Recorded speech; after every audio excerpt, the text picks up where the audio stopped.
What if the most powerful healing system ever devised was not invented in a Swiss laboratory or a California wellness startup? What if it was sitting undisturbed in a 2,500-year-old text that most people have never read? Here's something that almost nobody in the modern health world talks about. The foods described in the Pali Canon, the oldest surviving Buddhist scriptures, are not religious symbols. They are clinical prescriptions. Researchers running trials right now keep arriving at the same jaw-dropping conclusion. Buddhist monks figured this out millennia before anyone had a laboratory to prove it. Today, we walk through 10 foods prescribed directly in Buddhist and Ayurvedic texts. And we show you with real science why each one is a healing powerhouse the modern world has completely forgotten. Stay with me. Because number 4 was so revered that ancient physicians cataloged it in over 30 separate healing formulations. And number 8 was carried on foot across the Himalayas by monks who understood exactly what it did to the aging body. All right, let us get into it. Number 10, Triphala, the 3-fruit formula that reset the monastery every single night. Every night in Buddhist monasteries across the Indian subcontinent, monks dissolved a dark powder into warm water and drank it before sleep. No exceptions. No days off. The Charaka Samhita, the oldest complete medical text in the world, describes this formula with unusual reverence. It calls it the great equalizer.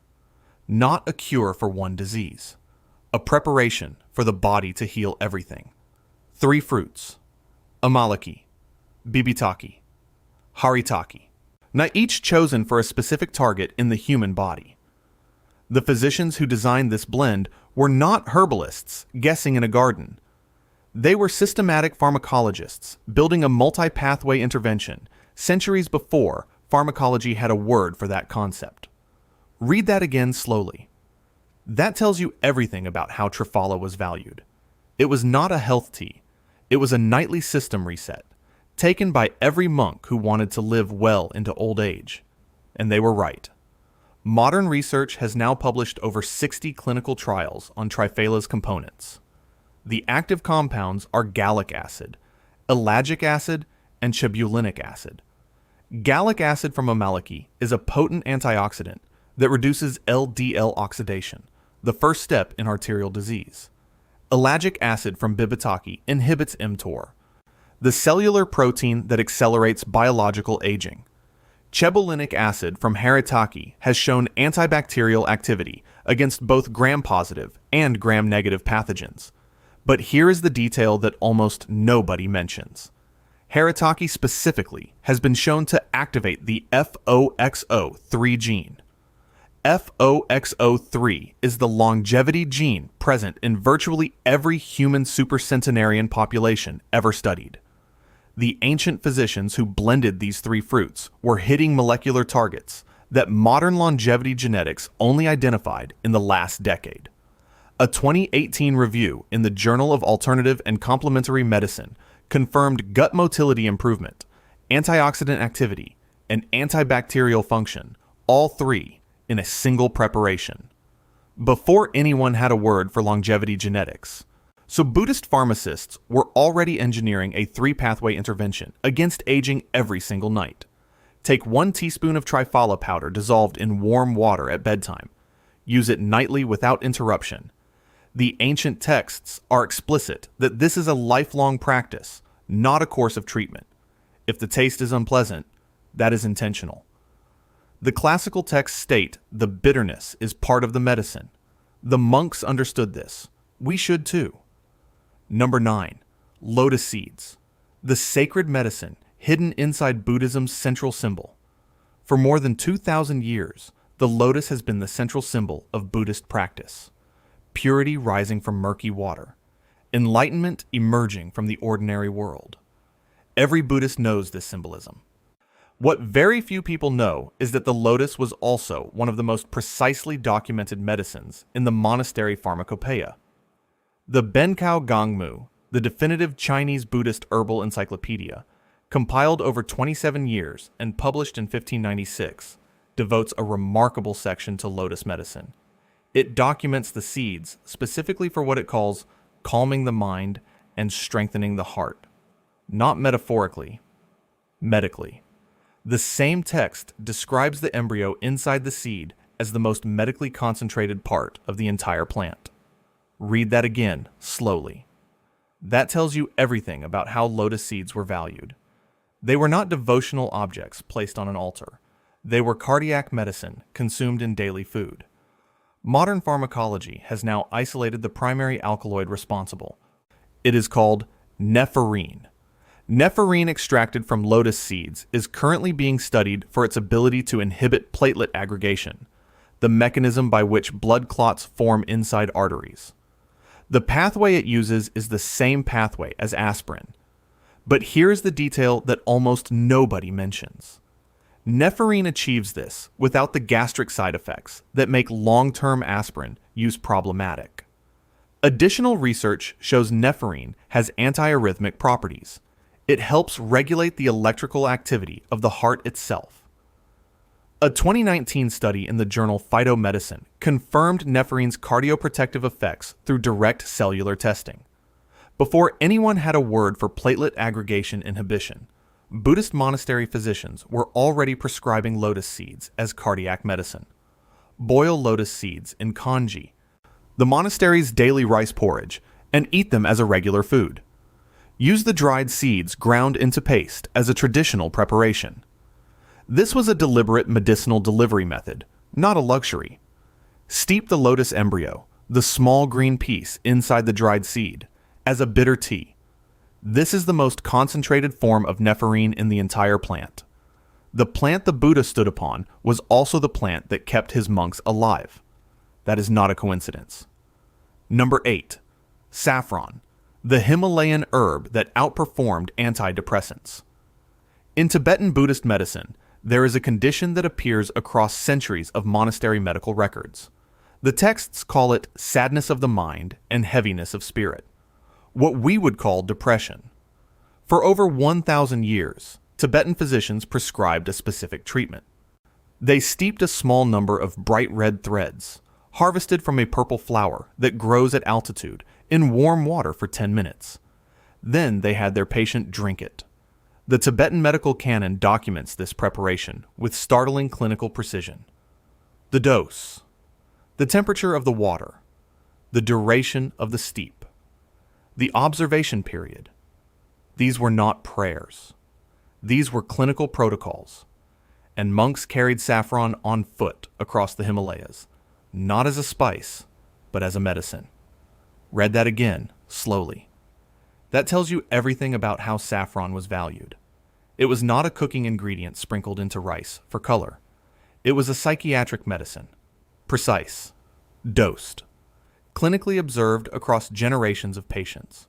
Modern pharmacology has now identified the active compounds responsible: crocin and safranol. Crocin is the compound that crosses the blood-brain barrier and modulates the reuptake of both serotonin and dopamine simultaneously. That dual pathway action is something no pharmaceutical antidepressant achieves without significant side effects. In 6 randomized controlled trials, including direct comparisons to Prozac and Zoloft, saffron performed equivalently to the pharmaceutical drugs. The critical detail that almost nobody mentions is this: crocin is water-soluble, not fat-soluble. The traditional water-based preparation, threads steeped in warm water, is the correct extraction method. Milk-based preparations do not extract crocin efficiently. The ancient physicians knew this. A 2020 meta-analysis in the Journal of Affective Disorders confirmed saffron's antidepressant efficacy across multiple trials, with a standardized effect size comparable to pharmaceutical SSRIs. The clinical dose is 30 milligrams, approximately 15 threads. Before anyone had a word for serotonin reuptake inhibition, Tibetan physicians were already prescribing a water-extracted preparation that achieved the same molecular outcome. Steep 10 to 15 saffron threads in warm, not boiling, water for 10 minutes, then drink the preparation. Use this specifically in water, not milk. The clinical compound crocan requires water-based extraction to become bioavailable. Consume at a consistent time daily. The ancient texts prescribed morning use for clarity and evening use for depressive heaviness. The monks who carried this across mountain passes understood its value. 6 clinical trials confirm they were right. Number 7. Ghee. The gut medicine hiding in plain sight. The Karaka Samhita contains a classification system for foods that is unlike anything in Western medical history. It does not classify foods by macronutrient. It does not classify them by caloric value. It classifies them by what they do to the body's fundamental systems over time. And within this system, ghee, clarified butter, receives the highest possible designation. Rasayana, a substance that rejuvenates at the cellular level. The text dedicates an entire chapter to ghee's medicinal preparation and use. It describes ghee stored for 1 year as more potent than fresh ghee. Ghee was stored for 10 years as a treatment for serious disease. The ghee stored for 100 years, called Kumbha Grita, as the most powerful substance in the entire Ayurvedic pharmacopoeia. Read that again slowly. That tells you everything about how ghee was valued. It was not butter with the water removed. It was a pharmaceutical agent that deepened in potency with age. The ancient world's most carefully cultivated medicine. Modern biochemistry has now revealed exactly why. Ghee is one of the richest dietary sources of butyrate, a short-chain fatty acid that is the primary fuel for the cells lining the colon. Butyrate does 3 things simultaneously that no pharmaceutical achieves without side effects. It heals the gut lining by closing the tight junctions that become leaky in inflammatory gut disease. It reduces intestinal permeability, preventing bacterial toxins from crossing into the bloodstream, and it feeds colonocytes directly, bypassing systemic digestion entirely. A 2019 randomized controlled trial published in the Journal of the American College of Nutrition showed ghee consumption improved lipid profiles and reduced systemic markers of inflammation. The detail almost nobody mentions. Ghee's smoke point is 485 degrees Fahrenheit. This makes it one of the safest cooking fats available for high heat. Far safer than the refined seed oils that replaced it in modern kitchens. Before anyone had a word for intestinal permeability or the gut-brain axis, Ayurvedic physicians were prescribing a fat-based preparation that healed the gut lining through a mechanism science only identified in the last 30 years. Take 1 teaspoon of ghee by itself each morning or evening as a direct medicinal practice. Separate from cooking use. You use ghee for all high-heat cooking in place of refined seed oils. Its stability at high temperature means it does not oxidize into inflammatory compounds.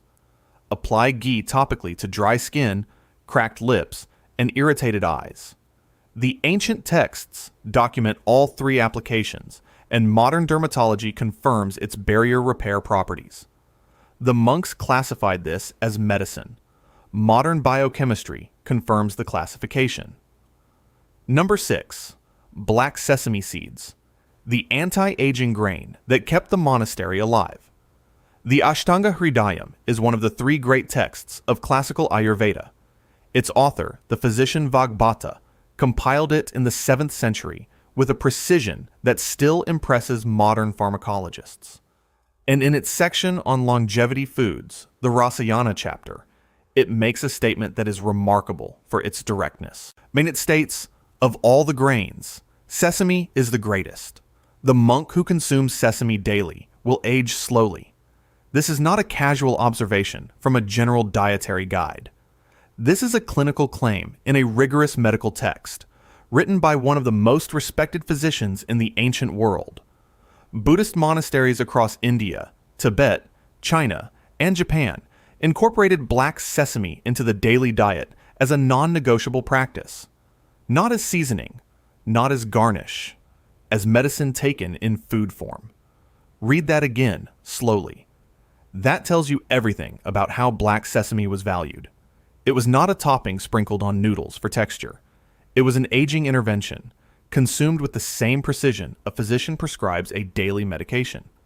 The active compounds are sesamin and sesamolin, a class of molecules called lignans. Here's what sesamin does that almost nobody in the modern health world talks about. Sesamin inhibits an enzyme called delta-5 desaturase.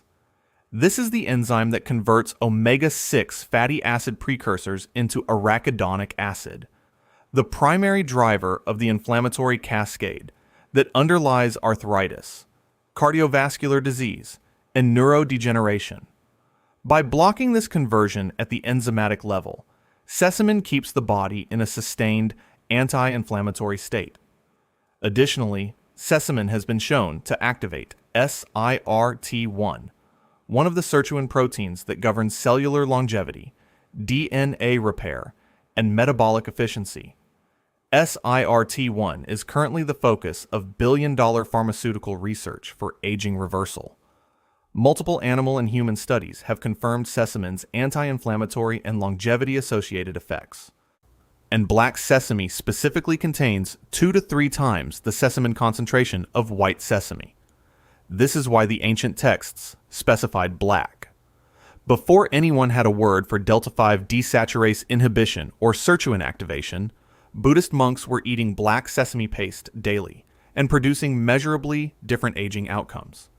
Eat 1 to 2 tablespoons of black sesame paste, called kurogoma in Japanese Buddhist tradition, daily as a direct medicinal food. Use tahini made from black sesame rather than white to maximize sesamin concentration. Add ground black sesame to rice, congee, or warm porridge as the monastery prescribed, not as a flavoring, but as a daily medicinal practice. The Ashtanga Hridayam said it plainly. Modern biochemistry confirmed it. Now you know. Number 5. Bitter melon. The monastery's prescription for the disease of sweet urine.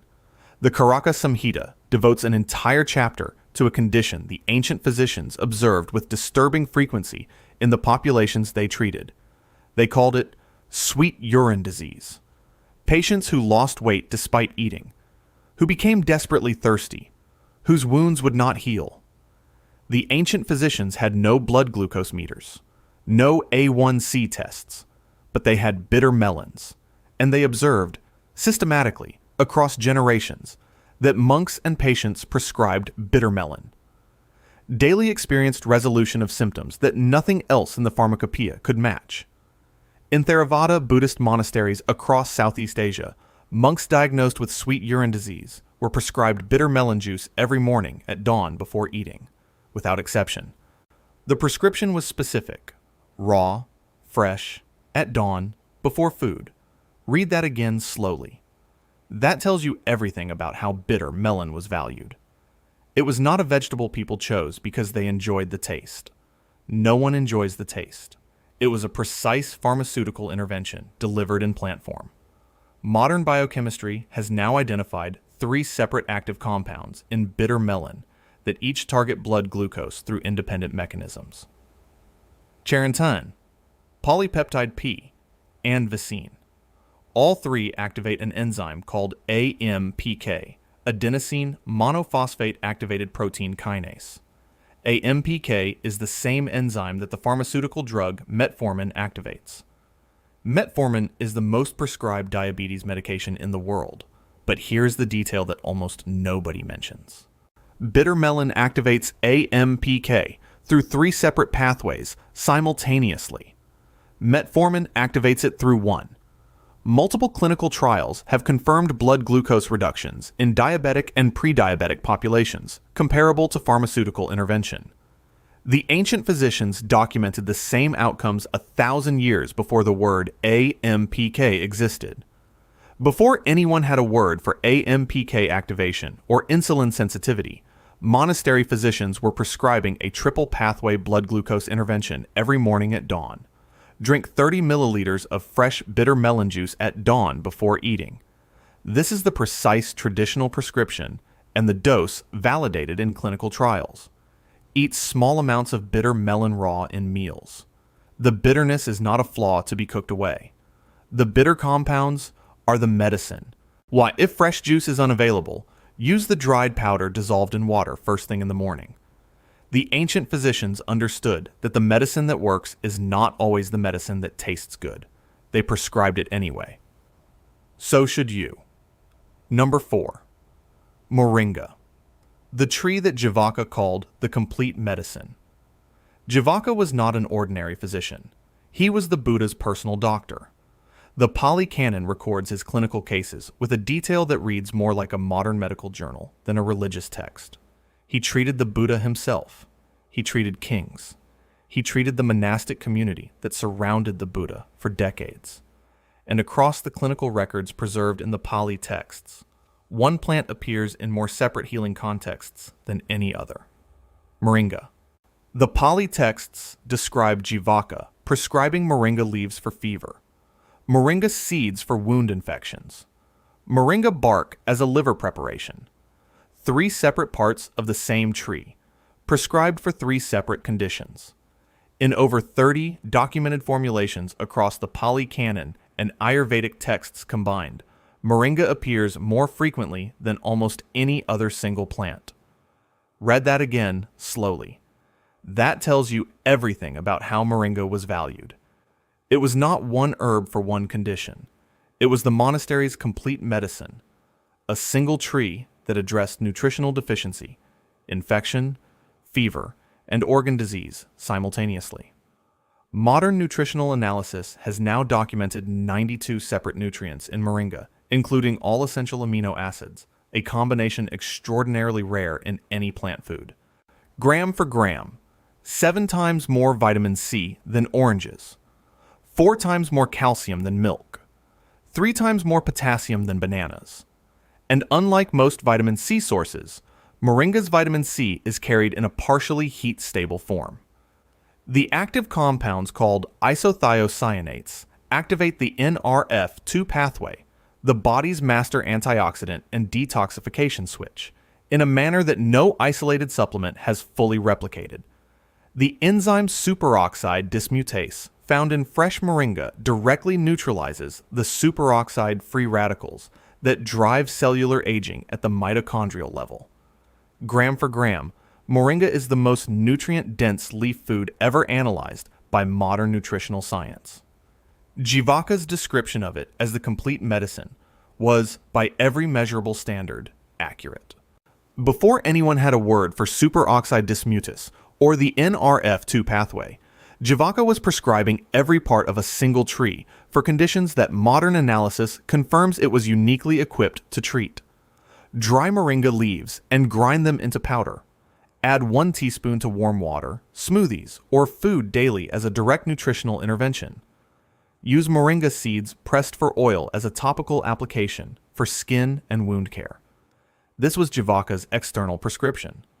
Brew moringa bark as a tea for liver support, the ancient prescription validated by modern hepatoprotective research. The Buddha's physician did not prescribe symbols. He prescribed this tree. The modern world has almost forgotten it. Now you know. Number 3. Holy basil, the queen of herbs that every monastery grew. There is a passage in the Atharva Veda, one of the oldest Sanskrit texts in existence, dating to approximately 1000 BCE, that refers to a single plant as the queen of herbs. Not the most useful herb, not the most common. The queen. Every Buddhist monastery in South Asia and Southeast Asia grew this plant in the monastery courtyard. Not for decoration, not for cooking.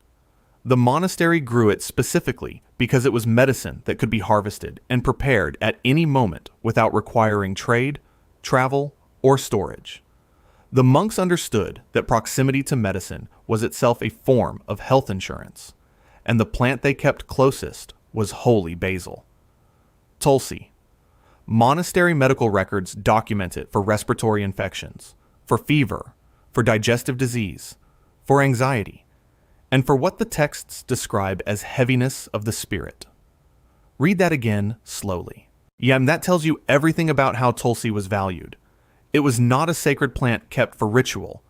It was a clinical plant kept for survival. The monastery's most accessible all-purpose medicine. The active compounds are eugenol and ursolic acid. Eugenol inhibits bacterial cell membranes through a mechanism functionally equivalent to broad-spectrum antibiotics, but without the resistance-promoting effect that makes pharmaceutical antibiotics increasingly dangerous. Clinical studies confirm eugenol's activity against E. coli, Staphylococcus aureus, Salmonella, and fungal infections including Candida strains that resist pharmaceutical antifungals. Ursolic acid acts as a dual COX inhibitor, reducing inflammation through the same pathway as aspirin without gastric damage. But here's the detail that almost nobody mentions. 6 randomized controlled trials have confirmed that daily Tulsi consumption lowers blood glucose comparably to metformin in pre-diabetic populations. That is not a minor finding. That is pharmaceutical equivalent blood glucose control from a plant every monastery grew in its courtyard. The cortisol-reducing effects of ursolic acid have also been confirmed in clinical trials, making Tulsi a dual anti-inflammatory and adaptogenic medicine.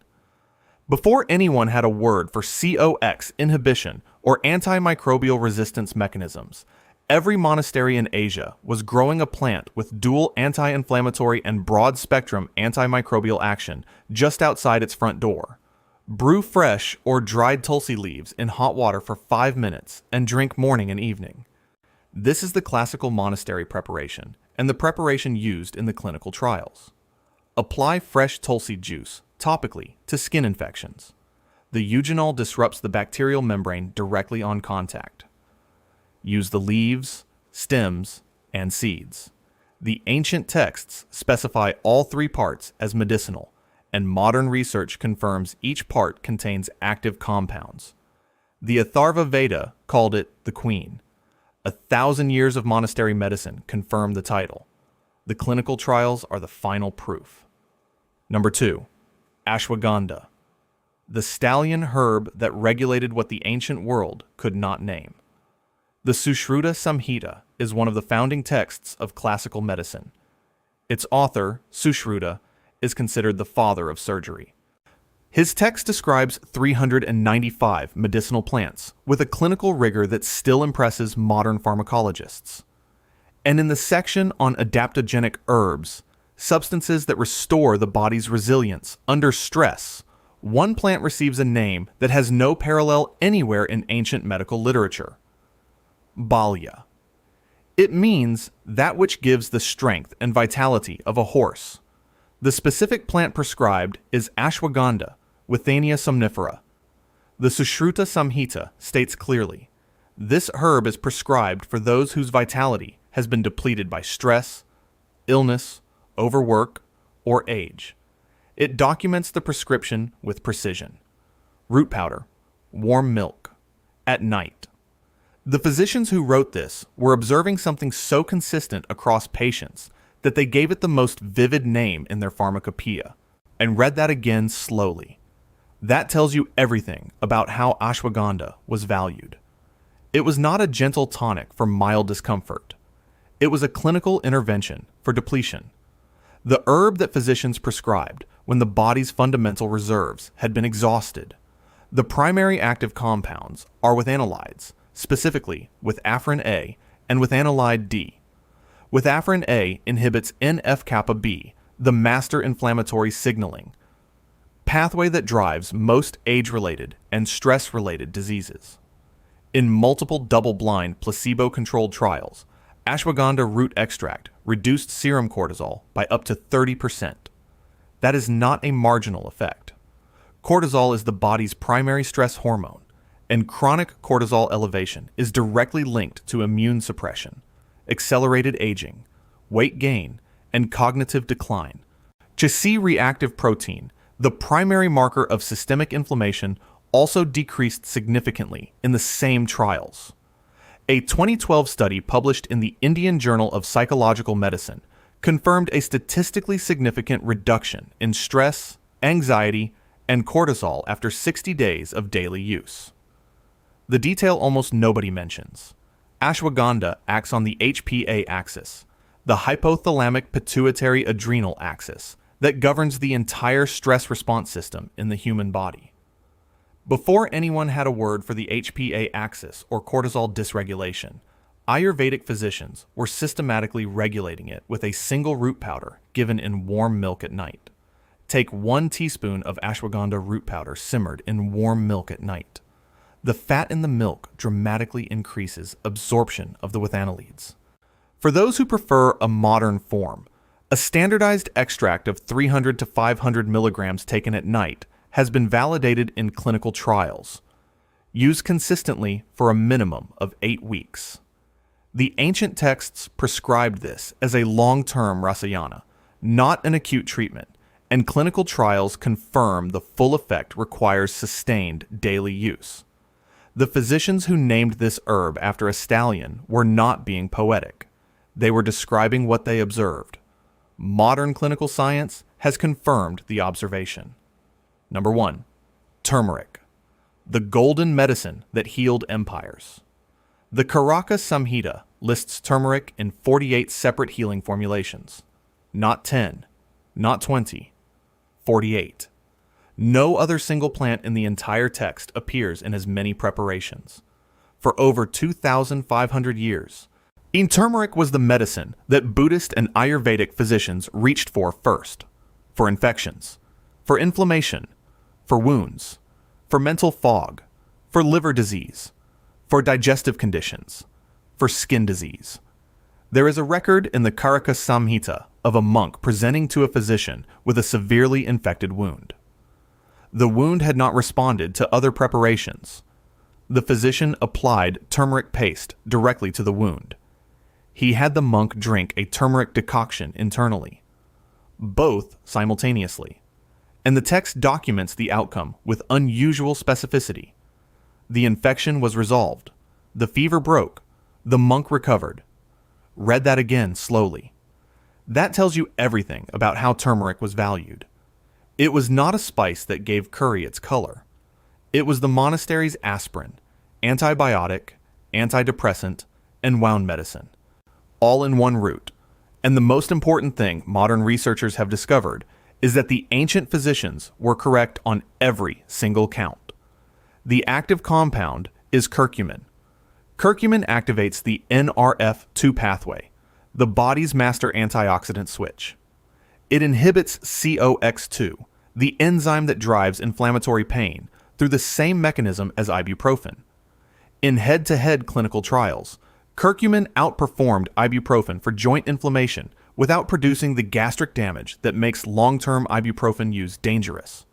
It inhibits mTOR, the cellular aging accelerator, and activates autophagy, the cellular cleanup process that removes damaged proteins and organelles. It disrupts bacterial quorum sensing, preventing bacteria from coordinating the biofilm formation that makes chronic infections nearly untreatable. And here is the detail that stops every researcher who first encounters it. India has the lowest rate of Alzheimer's disease and age-related cognitive decline of any nation in any large-scale epidemiological study ever conducted. The one variable that consistently distinguishes the Indian diet from every other population studied is daily turmeric consumption. Over 12,000 peer-reviewed studies on curcumin have now been published. The number grows every year. One critical detail: curcumin has extremely low oral bioavailability on its own. The ancient solution was always fat plus black pepper. Piperine from black pepper increases curcumin absorption by 2,000%. The ancient physicians knew this. They never prescribed turmeric without one of the two. Before anyone had a word for COX2 inhibition, autophagy, quorum sensing disruption, or the NRF2 pathway, the monastery's number one medicine was already doing all four simultaneously. Always prepare turmeric in fat, ghee, coconut oil, or full-fat dairy, and always combine it with black pepper. The fat delivers the curcumin into the lymphatic system. The piperine increases absorption by 2,000%. Neither is optional. Drink golden milk, warm milk with 1 teaspoon of turmeric, a pinch of black pepper, and a small amount of ghee as the ancient daily preparation. Apply turmeric paste to wounds, skin infections, and inflamed joints as a direct topical medicine. the same dual internal and external approach the Karaka Samhita prescribed. 48 formulations, 12,000 studies. One conclusion. The monastery's most important medicine was a golden root that most people today know only as a cooking spice. That is the great forgetting of our time. 10 foods.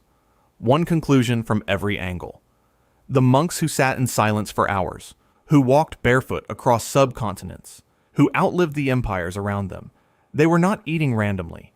They were eating with precision, not with supplements engineered in a laboratory, not with powders marketed on social media, with roots, seeds, barks, and fruits.